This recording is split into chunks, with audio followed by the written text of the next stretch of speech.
His mistress thought she won. She had his arm, his credit card, his seat at the head table. She'd humiliated his wife in front of 400 people, poured wine down her dress, and laughed. But what she didn't know was that the woman she just destroyed was the single largest shareholder of the company they both worked for. The wife didn't cry. She didn't leave. She watched. And 12 days later, she walked into a room where she wasn't invited, flanked by lawyers from one of the most powerful firms in the country, carrying 26 years of silence and a folder that would end careers. The mistress planned her grand debut. The wife brought receipts.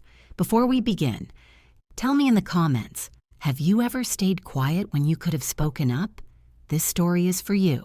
Grace Ellison stood before the bedroom mirror with a needle between her teeth and her reading glasses slipping down her nose. The navy gown hung on her frame like something borrowed, because in a way, it was. She'd found it at a consignment shop on Carey Street 3 weeks ago, and she'd been altering it ever since. New darts at the waist, a raised hemline, a hand-stitched seam along the back that no one would notice unless they looked closely, and no one ever looked closely at Grace.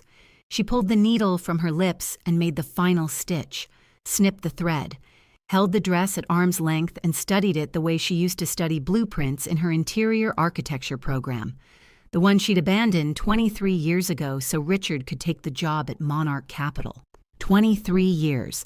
She could measure them in milestones that belonged to other people. Richard's promotion to VP, Richard's promotion to CFO, Sophie's first steps, James's first words, school plays attended alone because Richard had a client dinner, holidays held together by her hands and her hands only.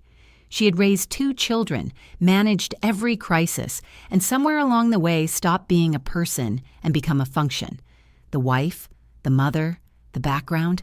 Her phone buzzed on the dresser. She picked it up. A text from Richard, 40 minutes late.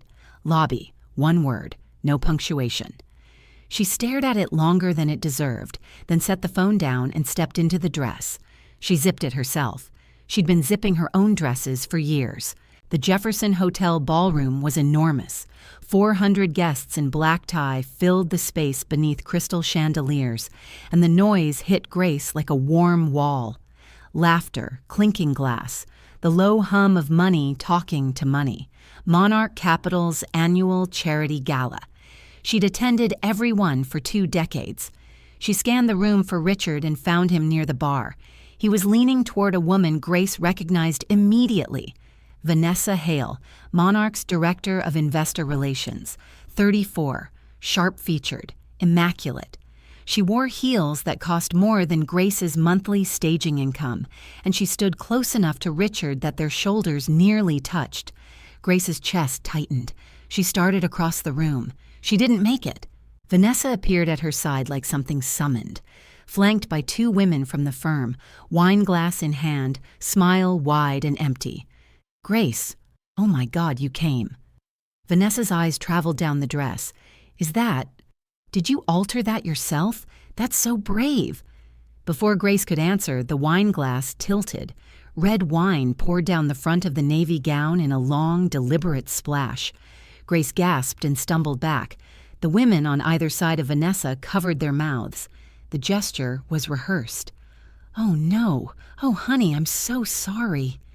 Vanessa's voice carried, designed to carry. She reached toward Grace with a cocktail napkin, dabbing uselessly at the spreading stain.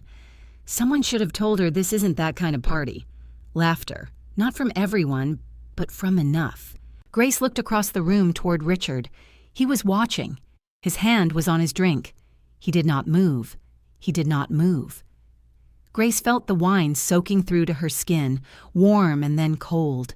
Her fingers trembled at her sides. The ballroom blurred at its edges, and for a moment the only clear thing was Vanessa's face.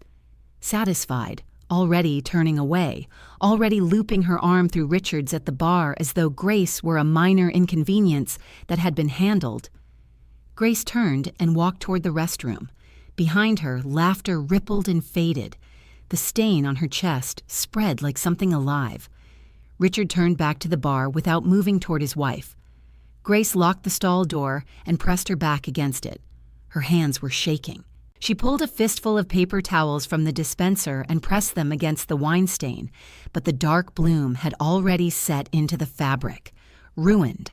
Hours of stitching. Ruined. She closed her eyes, breathed. She would not cry. Not here. Not where someone might hear her through the tile and carry it back to Vanessa like a trophy. Her phone was still in her clutch. She opened it, not to call Richard. She hadn't called Richard first in a long time.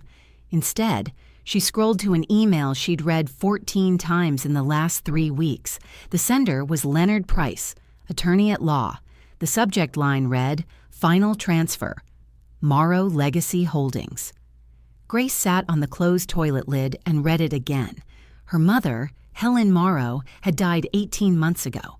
Pancreatic cancer, fast and merciless. Grace had buried her on a Tuesday in October and then come home to a house where Richard didn't ask how she was, and the silence had a texture she could feel against her skin. In the months that followed, Leonard, her mother's estate attorney for over 30 years, had been quietly completing a complex transfer of assets, paperwork, audits, legal reviews that took longer than anyone expected. 3 weeks ago, he'd called Grace into his office and told her the truth. Helen Morrow had been the original silent partner behind Monarch Capital Group. 26 years ago, she'd provided $3 million in seed capital, the money that launched everything Richard had built his career on. But Helen had structured the investment through a blind trust called Morrow Legacy Holdings, and she'd done it with a specific, deliberate purpose. Richard was her son-in-law, and she had watched money destroy other families. She insisted that no one at Monarch, not the board, not the partners, and especially not Richard, would ever know the founding capital came from Grace's family. Richard had spent 26 years believing the seed money came from an anonymous institutional investor. He'd never questioned it. He'd never looked. Grace now controlled a 34% founding equity stake worth approximately $816 million. The trust included a morality clause and a founder's governance provision, protections Helen had insisted on after watching a previous business partner betray a handshake deal. Those provisions gave the trust veto power over executive compensation, board appointments, and major transactions. She could reshape Monarch Capital. She could dismantle it entirely. Grace sat in that bathroom stall with wine drying on her dress and the weight of her mother's foresight settling over her like armor she hadn't asked for. She could hear Leonard's voice from their phone call, steady and careful. "Your mother didn't just invest in a company, Grace. She built the foundation Richard's entire career stands on, and she made sure no one would ever know. To protect you. To protect you." Grace pressed the paper towels against her chest one more time, then stopped. She stood, looked at herself in the mirror above the sink, wine-stained, flushed, 52 years old, and worth more than every person in that ballroom combined.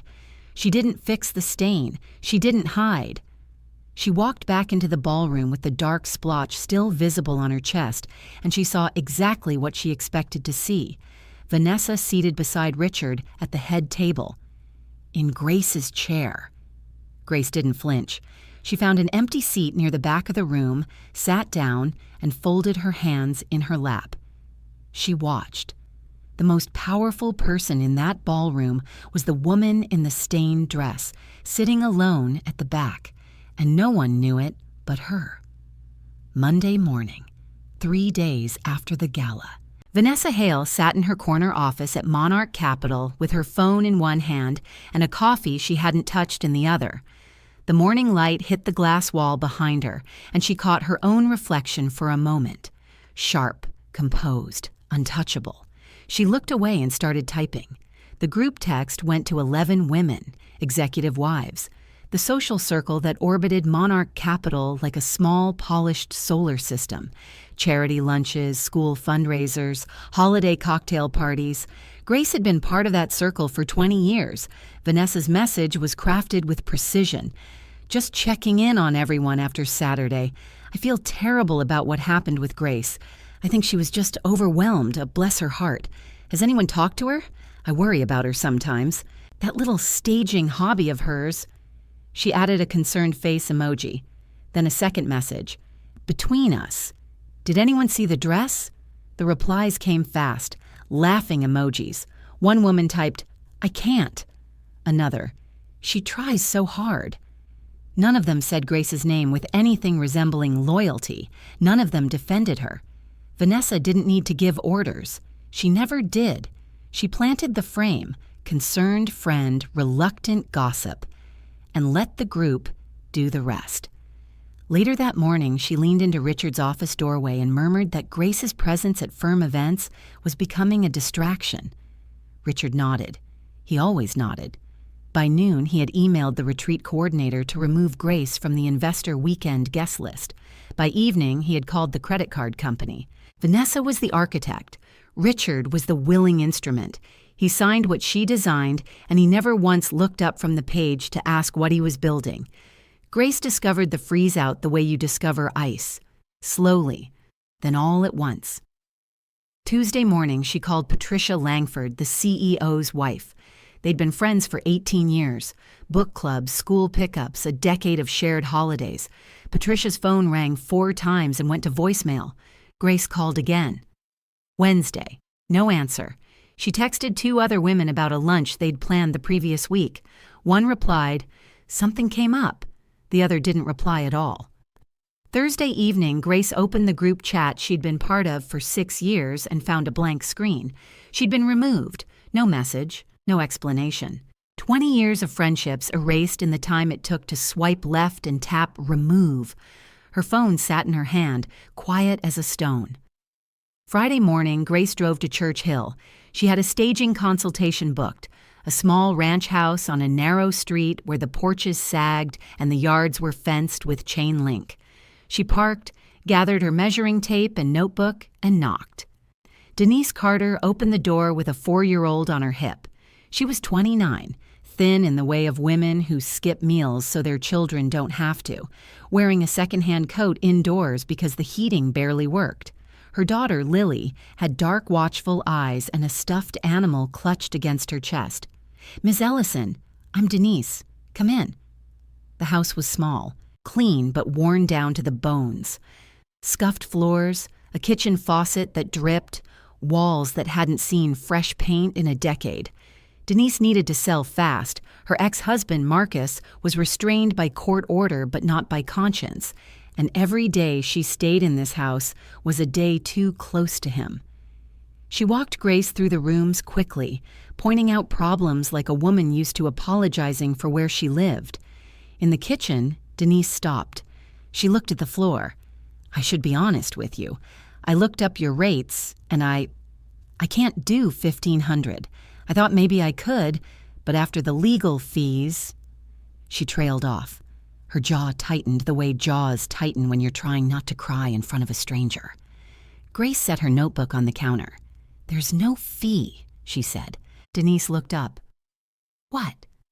"There's no fee, Denise. We'll get this house ready." Denise's eyes filled. She shook her head slowly, the way people do when kindness arrives and they don't know where to put it.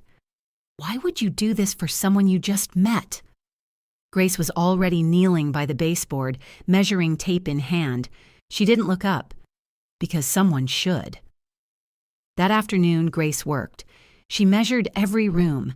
She sketched layouts on her clipboard, furniture placement, sight lines, the small tricks that made a cramped space feel like a home someone would want to buy. She made a supply list: paint, drawer pulls, a new light fixture for the hallway. Lily followed her from room to room, handing her crayons and paintbrushes she found in a kitchen drawer, as if helping were the most natural thing in the world. By evening, Grace was on her knees in the living room, painting a baseboard by hand. Her phone sat on the counter behind her, silent. No calls from friends, no text from Richard. The people who should have loved her were erasing her name from their lives, and she was here, a woman worth $816 million on her knees, doing free work for a stranger who needed someone to show up. Grace dipped the brush and kept painting. The world was loud with cruelty that week. But in this small house in Church Hill, the only sound was the quiet drag of a brush against wood and a 4-year-old girl whispering to her stuffed animal that the nice lady was making things pretty. Wednesday afternoon, Grace stood at the checkout counter of a hardware store in Carytown with a cart full of staging supplies: paint, brushes, drawer pulls, a new light fixture for Denise's hallway. The cashier swiped her supplementary credit card. The machine beeped. Declined. "Try it again," Grace said. The cashier swiped it again. Same result. The screen flashed red and the people behind Grace shifted their weight the way strangers do when they're trying not to watch. Grace paid with her personal checking account, $437 she'd earmarked for her own business expenses. She loaded the bags into her car, sat behind the wheel, and stared at the card in her hand. It had never been declined before, not once in 23 years. The knot in her stomach tightened the whole drive home. She went to Richard's study. She wasn't looking for trouble. She was looking for a bank statement, something to explain the declined card. She opened the top drawer of his desk and found something worse: divorce papers, preliminary, drafted by his attorney, unsigned but dated last week. Grace pulled them out and read them standing up, her hands perfectly still. The terms were clean and clinical: $4,000 a month in alimony. The house. That was it. Richard's $11 million in personal assets were shielded behind a wall of corporate structures and separate accounts. The papers assumed Grace was what she appeared to be, a 52-year-old woman with a small staging business and no leverage. The dramatic irony was staggering. Richard was offering scraps to a woman whose trust controlled $816 million worth of his company. He was negotiating from a throne that sat on her mother's foundation, and he didn't know the ground was about to move. Grace sat down in Richard's chair. She read the alimony figure again: $4,000 a month. That was what 23 years of marriage, 2 children, and every sacrifice she'd made were worth to him. She touched the edge of the paper and felt something shift inside her. Not anger, not yet. Clarity. Cold and precise, like a lens clicking into focus. That evening, she called Leonard Price. She told him everything: the canceled card, the divorce papers, the terms. Leonard listened without interrupting, and when she finished, his voice was careful and steady. "Grace, I need to tell you something. My team's financial review of Monarch's books, the routine one we've been running as part of the estate transfer, flagged irregular expense patterns 3 weeks ago.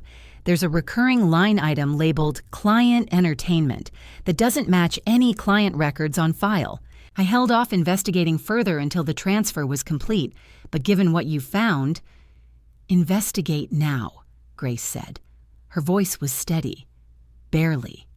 Leonard, I need to know everything, not next month. Now." She hung up. The house was quiet. Richard was out. She didn't know where, and for the first time in years, she didn't care. Grace opened her laptop at the kitchen table and logged into the Morrow Legacy Holdings trustee portal, the one Leonard had given her access to weeks ago as part of the trust transfer. She navigated to the Monarch financial summaries, opened the flagged expense reports, and began scrolling. She was no longer watching from the back of the ballroom. She was building a case, and she was just getting started. Late Thursday night. The kitchen was dark except for the glow of Grace's laptop.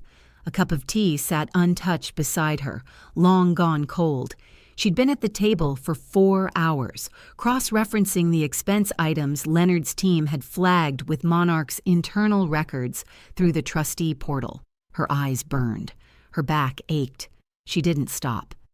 The picture came together like a photograph developing in acid. The $2.1 million client entertainment account traced to a luxury apartment lease in the Fan District. 14 months of rent at $4,800 a month. Jewelry purchases from Schwarzschilds totaling over $60,000.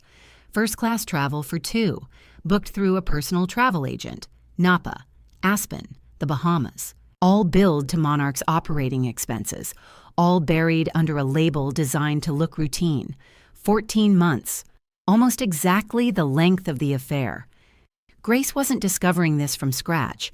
Leonard's auditors had already flagged the anomalies.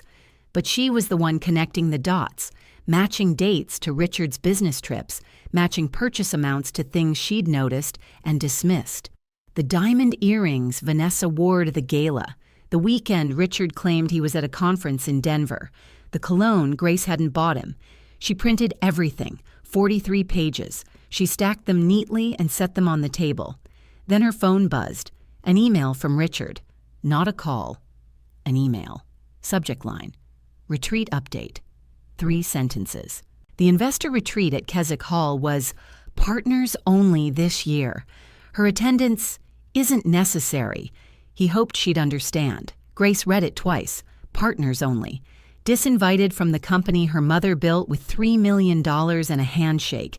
Erased from the room her mother's money had paid for. She closed the email. She did not reply.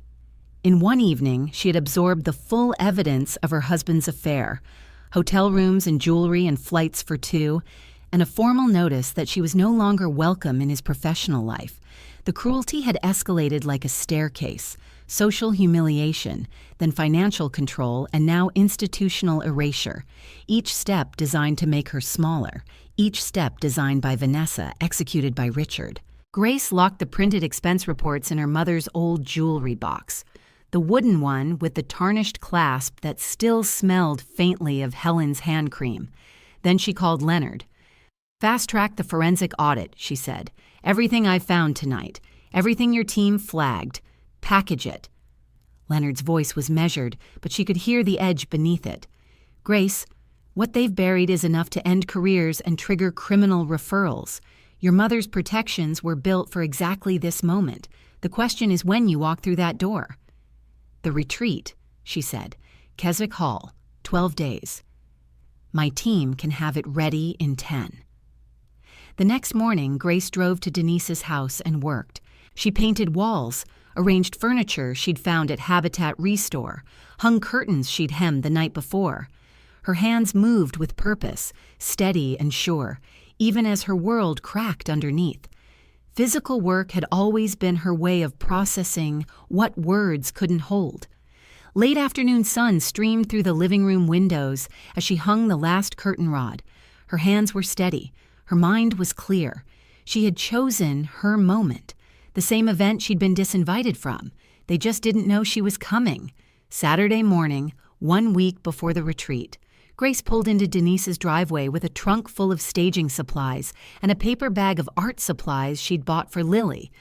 Crayons, construction paper, a set of washable watercolors. She'd paid for it herself. $12 and change. It felt like the most important money she'd spent in months. Lily was waiting at the screen door when Grace walked up. "I brought you something," Grace said, holding up the bag. Lily took it with both hands and looked inside like it was Christmas.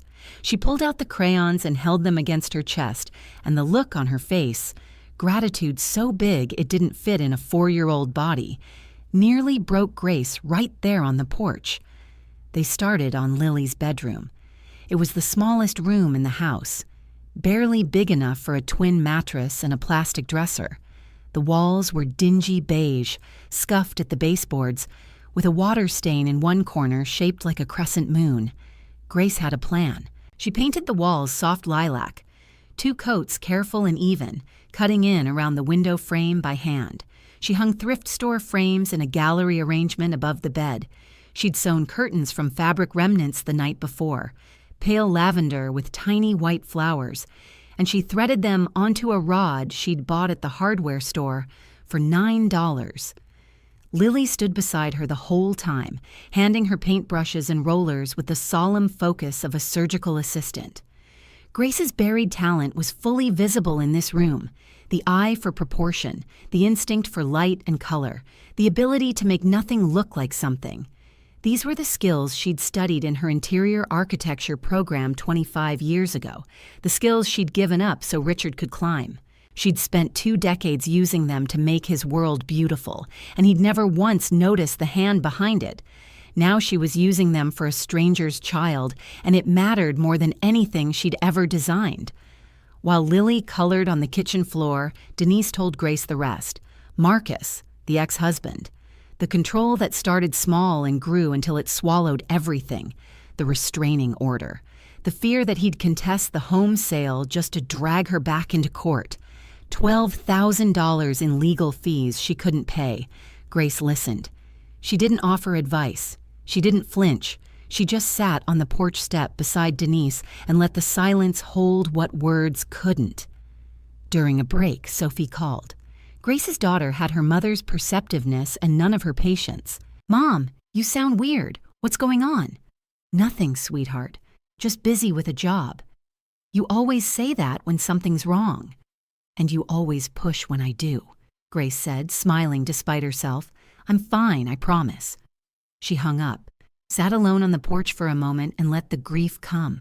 Not for the marriage, but for the man she'd believed Richard was. She'd loved someone who didn't exist. That was the part that cut deepest. Then she stood, went back inside, and finished. That evening, she emailed Leonard. "Prepare everything for Keswick Hall. Partnership agreement, trust transfer, forensic audit, morality clause. And Leonard, book Williams and Connolly. I want the best in the room." When the bedroom was done, Grace called Lily in.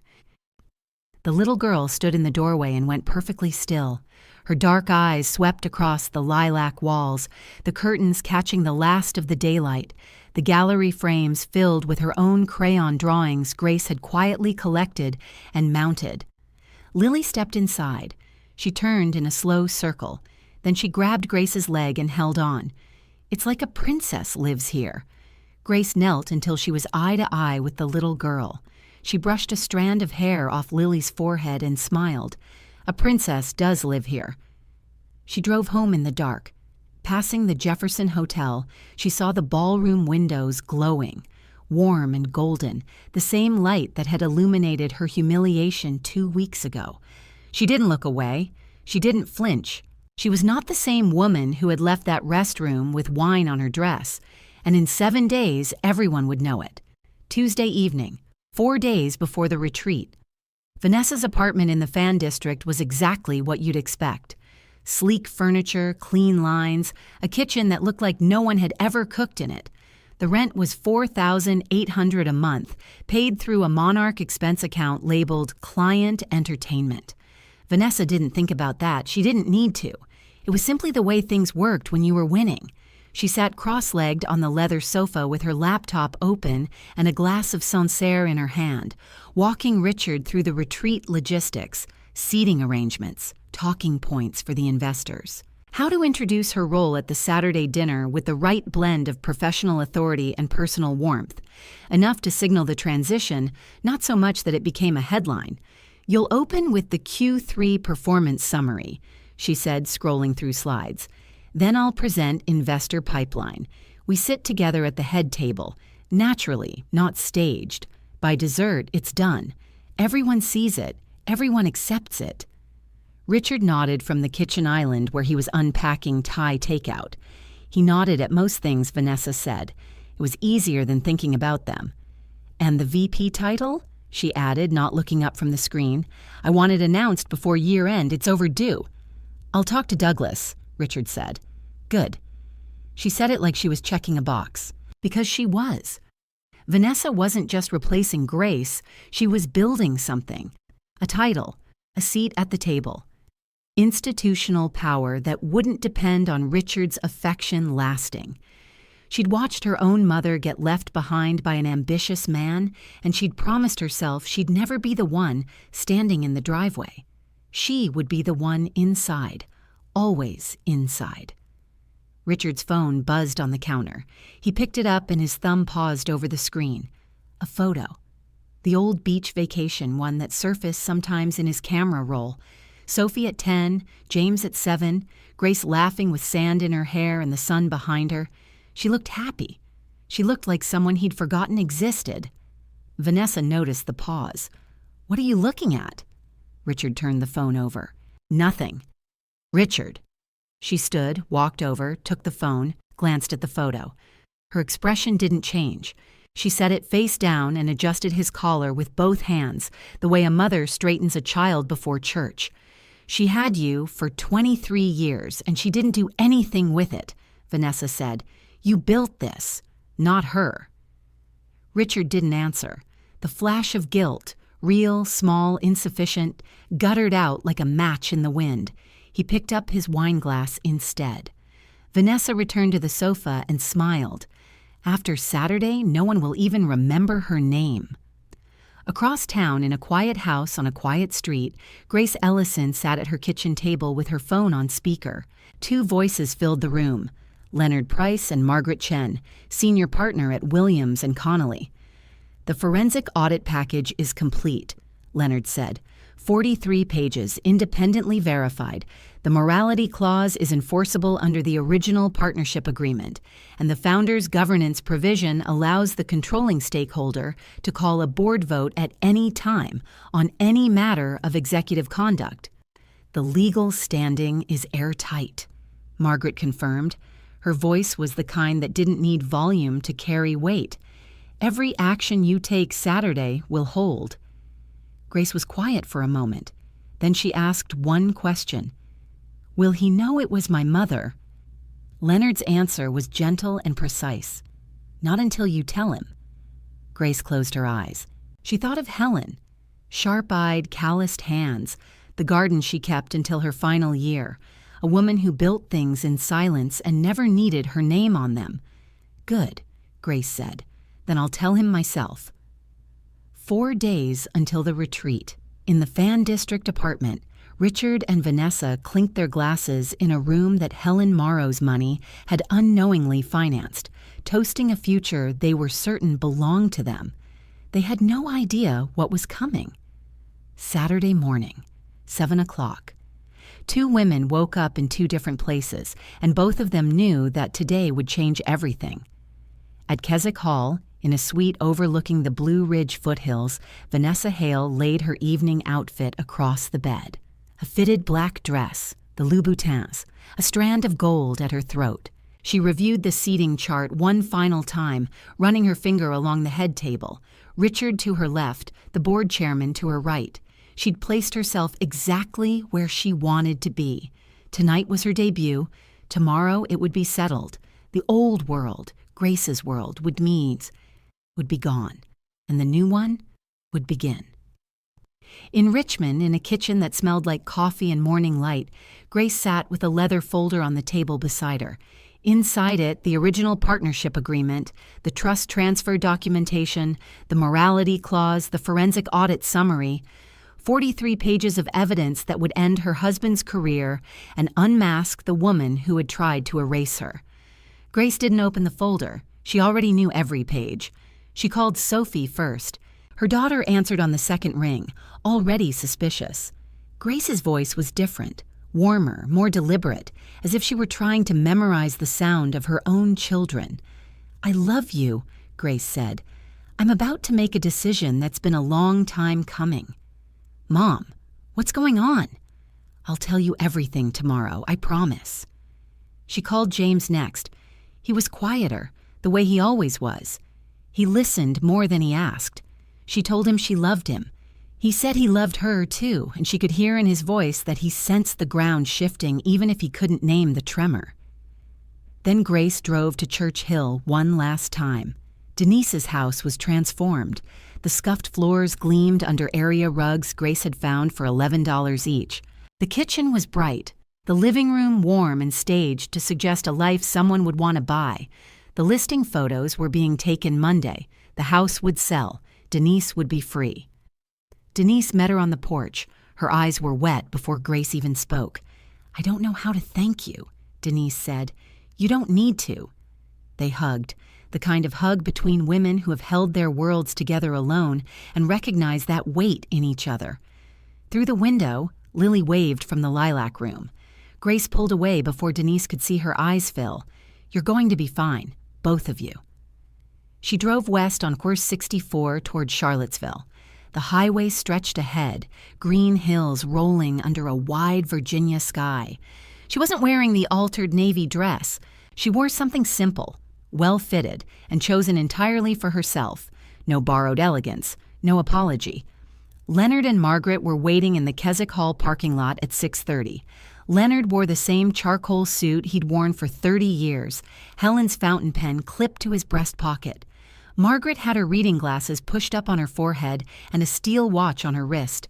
No other jewelry, as though ornamentation would slow her down. Leonard handed Grace the final printed copy of the forensic audit. "Are you sure about this?" he asked, reading her face. Grace tucked the folder under her arm. "My mother built that company in silence. I'm going to honor her out loud." She walked through the front doors of Keswick Hall. The lobby was empty, hushed, the kind of quiet that gathers before a storm. Down the corridor, candlelight flickered from the private dining room. The murmur of 120 voices hummed beneath the ceiling. Grace straightened her shoulders. Leonard and Margaret fell into step beside her. She moved toward the light. The dining room doors opened and Grace stepped through. The nearest table fell silent first, then the next, then the next. A wave of quiet rolling across the room like a tide pulling back from shore. 120 faces turned. Forks stopped.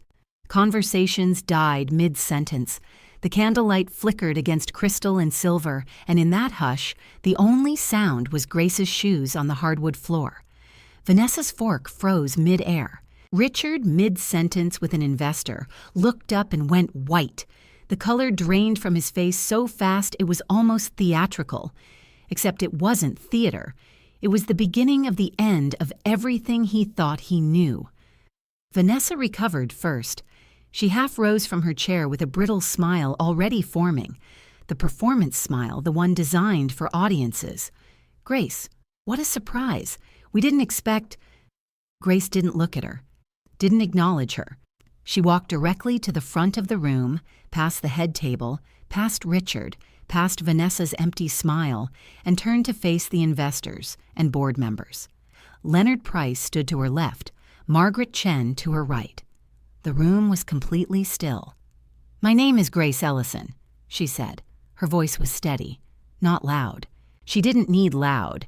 "And I'm the controlling trustee of Morrow Legacy Holdings." She paused. Let the name land. It landed.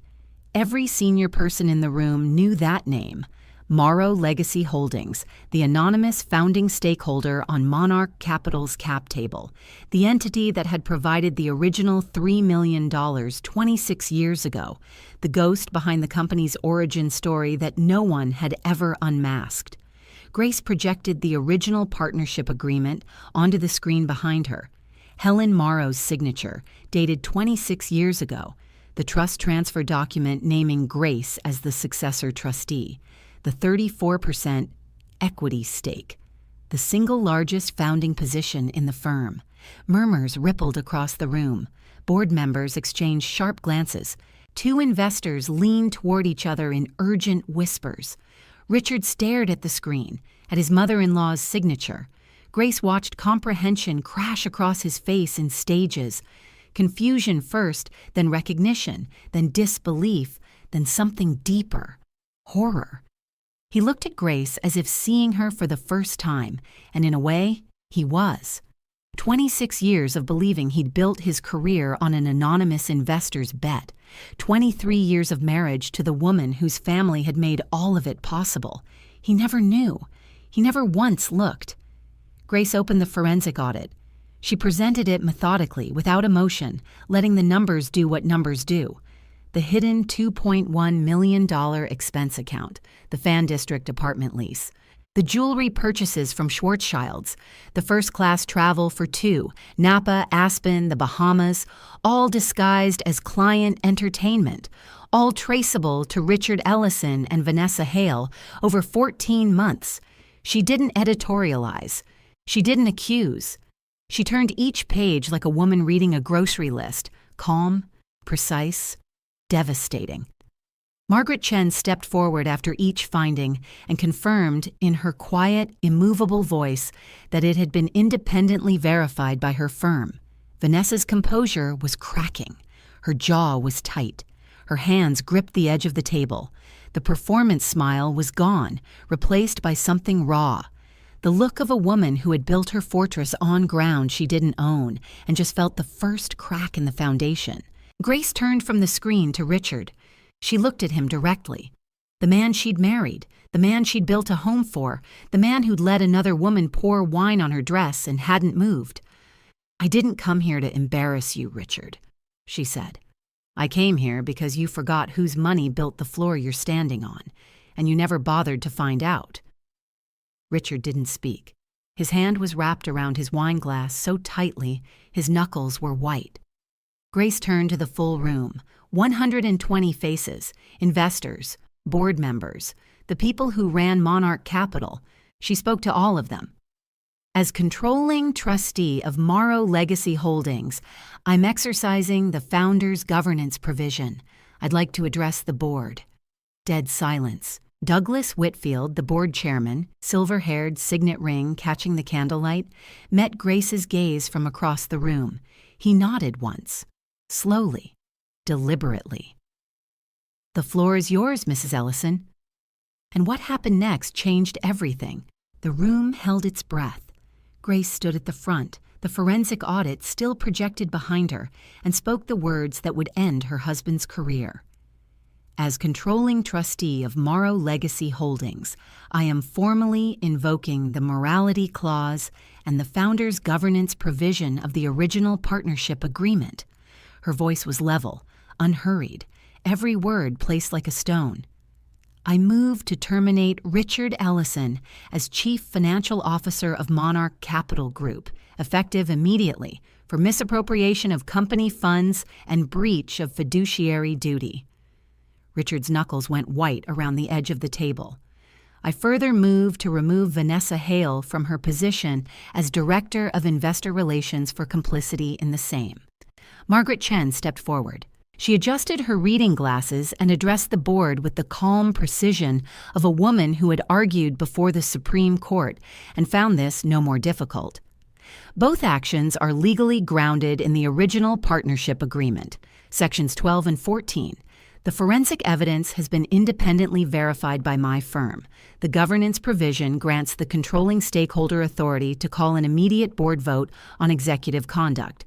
Douglas Whitfield, the board chairman, looked down the length of the table. His signet ring caught the candlelight. He didn't hesitate. "The motions are before the board, all in favor." Every hand rose, every single one, not a voice of opposition, not a murmur of dissent. Several board members wouldn't even look at Richard. The vote was unanimous, and the sound it made was silence. Grace wasn't finished. "There's one more thing," she said. "Something I found in my mother's private papers." She clicked to a news slide, scanned correspondence handwritten on Helen Morrow's stationery. "My mother didn't just provide the seed capital for this firm. She personally identified and recruited Monarch's first 3 institutional clients through her own network.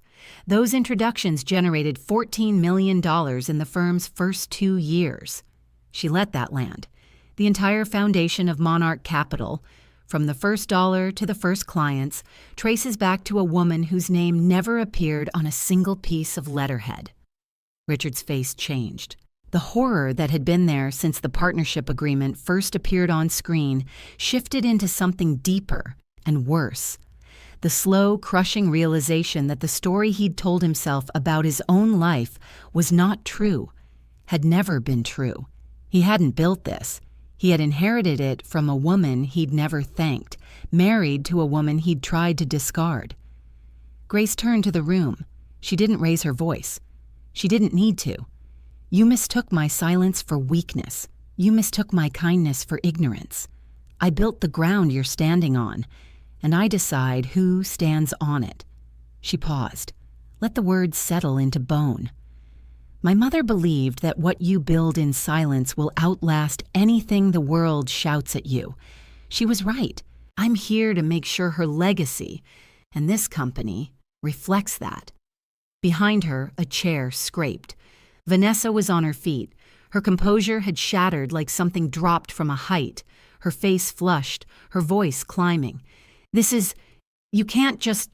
I have a contract, I have rights, this is a personal vendetta disguised as... Ms. Hale." Douglas Whitfield's voice cut across the room like a closing door. "The board has voted. You are no longer employed by this firm."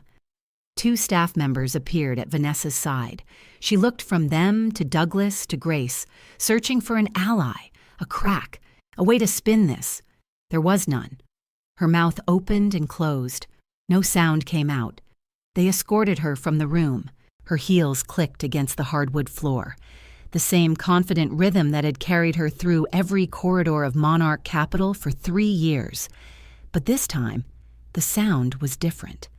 This time, it was the sound of leaving. The dining room rearranged itself. Chairs shifted. Conversations resumed in low, careful tones. Board members stood, moved toward Grace, extended hands. The institutional machinery that had enabled Richard through comfortable inattention was now pivoting toward the woman it had overlooked. Richard didn't move. He sat alone at the head table, his untouched wine growing warm in front of him, staring at the projection of his mother-in-law's signature on a document he never knew existed. No one approached him. No one spoke to him. The seat beside him, Vanessa's seat, the one that should have been Grace's, was empty. He sat there for a very long time. Grace pushed through a side door and stepped into the Charlottesville night. The air was cool and clean against her skin. The Blue Ridge foothills rose dark against a sky thick with stars, and the garden terrace stretched out before her. Stone paths, low hedges, the faint scent of boxwood and damp earth. Behind her, the dining room hummed with the muffled sound of a world reordering itself. Leonard and Margaret watched her go. They didn't follow. Grace walked to a stone bench at the far edge of the terrace and sat down.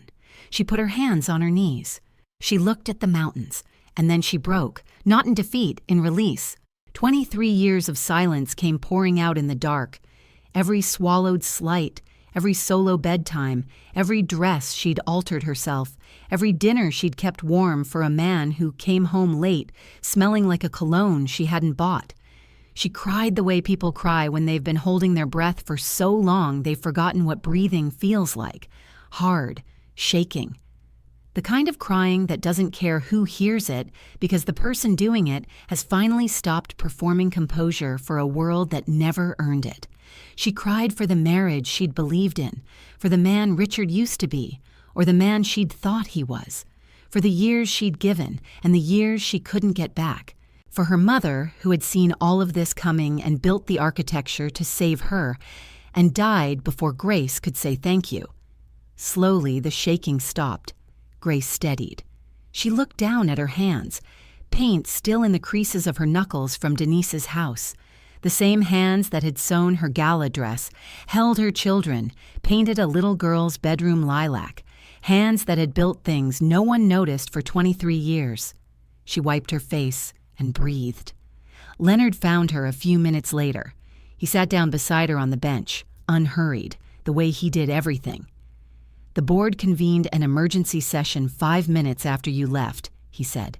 "Full independent forensic audit of all executive accounts announced Monday. 3 board members asked me personally to convey their respect." He paused. "And Douglas Whitfield told me something I think you should hear." He said, "Helen Morrow saved this company twice. Once when she funded it, and once when she raised a daughter with the courage to clean it up." Grace closed her eyes.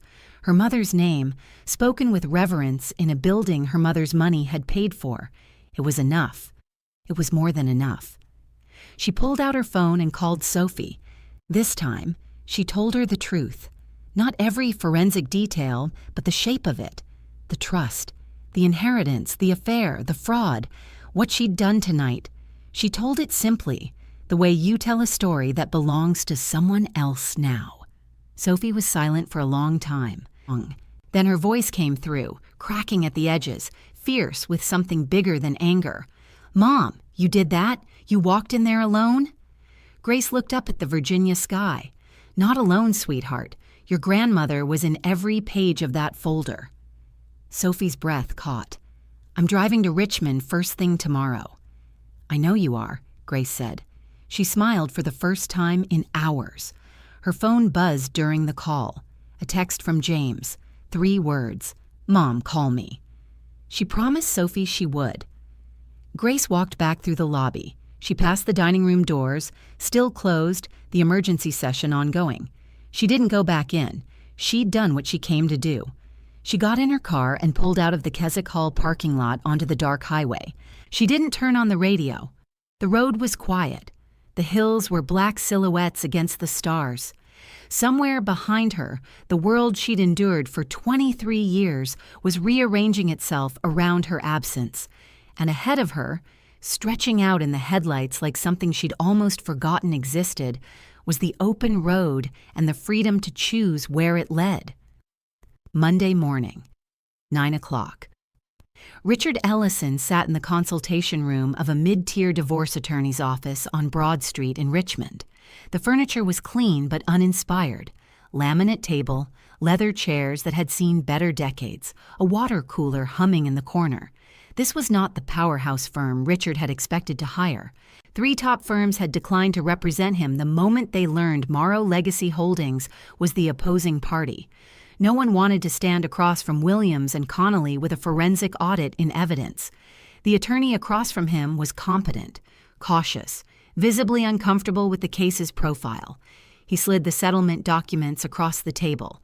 "Your wife's attorneys have prepared these. I want you to read them carefully." Richard read them. Equitable division of marital assets under Virginia law. Fair spousal support reflecting 23 years of marriage. Full financial transparency on all accounts. No hidden clauses. No punitive measures. No attempt to leverage the trust's $816 million position to strip Richard of everything he had left. The terms were firm. They were not cruel. "Mr. Ellison," the attorney said, leaning forward, "your wife could have taken everything. The company, the reputation, the assets. She chose not to. My professional advice is to respect that choice before it's withdrawn." Richard stared at the document. He thought about the partnership agreement projected on that screen at Keswick Hall. Helen Morrow's signature, his mother-in-law's money, 26 years of believing he'd built something from nothing, and it had never been nothing. It had been Grace's family, working in silence, holding up the floor he'd walked on without ever looking down. He didn't speak. There was nothing left to say. Across town at the same hour, Vanessa Hale cleared her desk. A security escort stood in her office doorway. Polite, professional, immovable. Vanessa moved through the task with mechanical precision. Laptop surrendered. Badge returned. Personal items placed in a single banker's box. A photo frame, a leather planner, a coffee mug she'd bought herself when she made director. 3 years of work, 1 box. Colleagues passed her door without stopping. No one looked in. No one said goodbye. Her phone buzzed in her purse. A recruiter she'd contacted the previous week. She checked the message. "After careful consideration, we've decided to move forward with other candidates." She put the phone away, picked up the box, walked to the elevator alone. The doors closed, and the hallway was quiet again, as if she'd never been there at all. Grace arrived at Monarch Capital's offices at 10. She walked through the same lobby she'd entered for 2 decades as the CFO's wife. The woman no one greeted, no one noticed, no one thought to see. Today, the receptionist stood when she walked in. The security guard nodded. An assistant escorted her to the boardroom. She sat across from Douglas Whitfield, the board chairman. His signet ring rested on the mahogany table. His expression was solemn and attentive, in a way it had never been when Grace was just a spouse at the holiday party. "I want to create a foundation," Grace said, funded by the recovered misappropriated funds and a personal commitment of $10 million from the trust. Micro-grants and mentorship for women rebuilding their lives after divorce or domestic abuse. She paused. "I want to name it after my mother." Douglas didn't hesitate. "Done. Whatever you need from the board, you have it." Grace nodded. She stood, walked to the whiteboard on the far wall and picked up a blue marker. She wrote 7 words in her mother's steady hand, the Helen Morrow Foundation. She stepped back and looked at it. Her mother's name. In a room her mother's money built. On a wall in a company her mother had launched from the shadows 26 years ago. Finally visible. Back on Broad Street, Richard picked up the pen. He signed the settlement. The scratch of ink on paper was the quietest sound in the room, and the loudest thing he'd ever heard. 6 weeks later, Grace stood in a modest leased office on East Broad Street in Church Hill, the same neighborhood where she'd painted baseboards on her knees for a woman she'd just met, and directed the setup of the Helen Morrow Foundation's first headquarters. The space was small, fresh paint on the walls, secondhand desks arranged near the windows for natural light, a donated coffee maker already brewing its third pot of the morning. Nothing extravagant, everything intentional. Grace had chosen this neighborhood on purpose, not the gleaming offices of downtown Richmond, but the streets where the women this foundation was built for actually lived. The mission was simple and specific: micro grants of $10,000 to $25,000 for women rebuilding their lives after divorce or domestic abuse. Each grant came paired with 12 months of business mentorship, legal aid referrals through a partnership with the University of Richmond School of Law's Pro Bono Clinic, and emergency housing support through 2 established Richmond nonprofits. Grace had hired 3 staff members: a social worker, a small business advisor, and an office coordinator. She insisted on paying all of them above market rate. "If we're building something about dignity," she told Leonard, "it starts with how we treat our own people." Denise Carter's house had sold 3 weeks earlier for $189,000, $14,000 above asking, thanks to Grace's staging. Denise used the equity to clear her legal fees, finalize the restraining order against Marcus, and put a deposit on a 2-bedroom apartment in Henrico County, far from the old neighborhood and the fear that lived in its walls. She'd applied to the foundation for a grant to start a residential cleaning business, the same business she'd been sketching on napkins for 2 years, in the margins of her daughter's coloring books, in the quiet hours after Lily fell asleep. She never believed she could fund it. She applied anyway. Grace presented her with the foundation's first grant on a Tuesday afternoon, $25,000 plus a full year of mentorship. The ceremony was small, just Grace, Denise, 2 staff members, and Lily, who had insisted on coming and sat in a folding chair with her legs swinging above the floor. Grace handed Denise the grant letter. Her eyes were bright. "You asked me once why I'd help someone I just met," Grace said. "This is my answer. This room, this moment, you." Denise read the letter. Her hands shook. Then her face crumpled and she cried. Not the careful, contained crying of a woman used to hiding, but the open, breaking kind that comes when someone hands you the thing you stopped believing you deserved. Grace held her, let her cry, didn't say a word.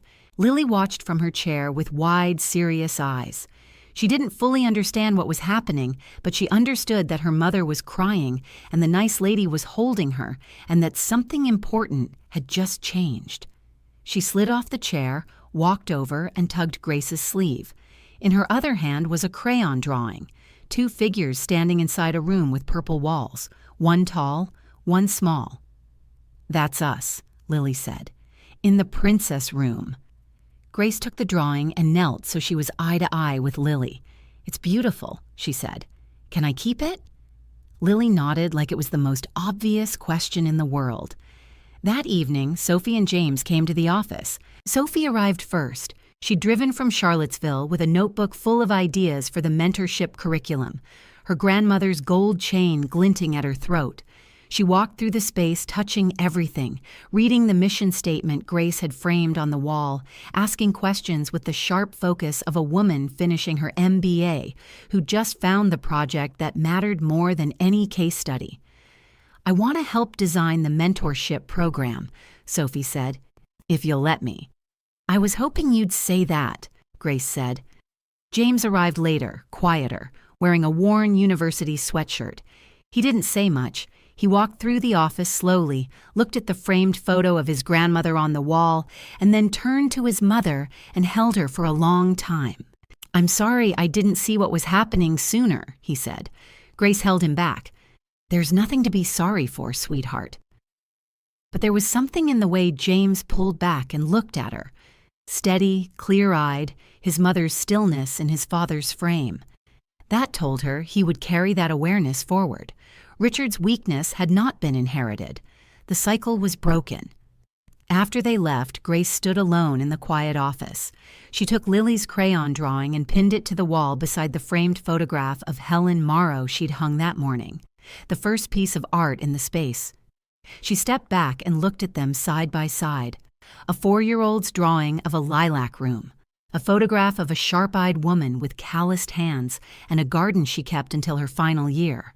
2 women who built things in silence. One room where that silence finally spoke.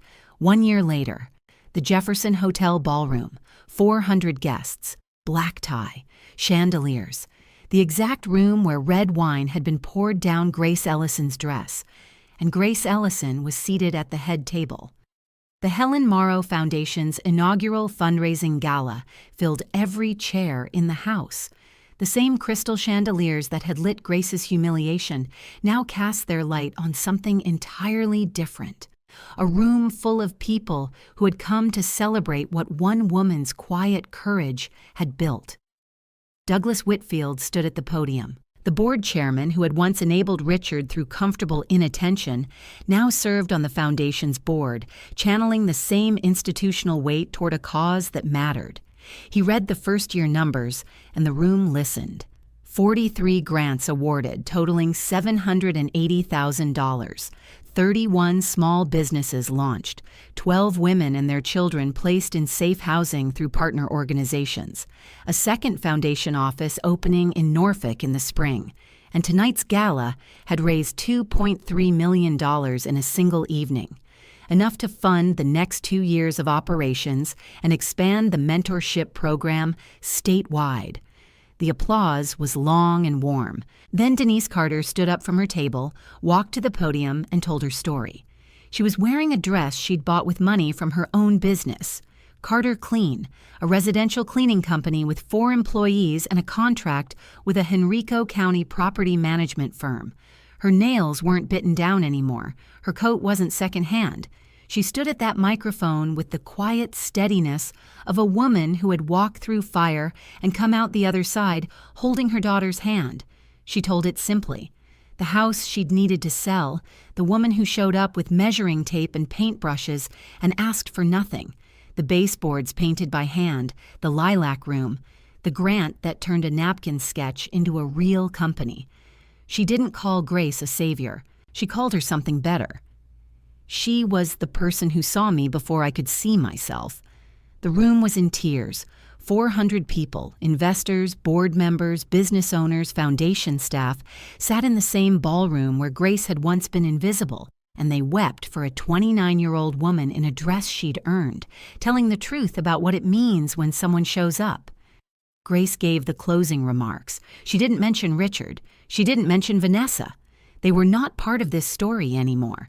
She talked about her mother, Helen Morrow, the woman who invested silently, worked invisibly, and never needed her name on a building. She talked about the women the foundation served, the women in this room, the women who build things no one sees until they're gone. My mother taught me that what you build in silence speaks louder than anything the world shouts at you, Grace said. Her voice was quiet, but it carried to every corner.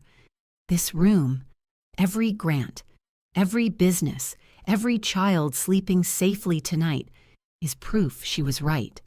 She paused, looked out at the ballroom. Helen Morrow never stood at a podium. She never needed to. But I'm standing here tonight so that every woman who's ever been made invisible knows someone sees you, and what you've built matters. Under the table, Sophie squeezed her mother's hand. Across the room, James lifted his glass. Denise, back at her seat, held Lily on her lap. 5 years old now, her dark eyes wide with the light of 400 candles reflected in crystal. Grace stepped away from the podium. She moved through the crowd, handshakes, embraces, faces she knew and faces she didn't. She walked toward the ballroom entrance, and her path carried her past a spot on the floor near the door, the exact spot where Vanessa had spilled wine on her dress 1 year ago, where laughter had rippled and her husband had turned away, and the world had decided she didn't belong. Grace didn't pause. She didn't look down. She walked past it, through it, and into the room full of people whose lives her mother's quiet legacy and her own quiet courage had permanently changed. The same ballroom, the same chandeliers, an entirely different story. Grace Ellison proved that dignity doesn't shout, it arrives. If her story moved you, leave a comment about someone whose quiet strength changed your life. Subscribe so you never miss a story like this one, and remember, the most powerful person in the room is sometimes the one no one sees.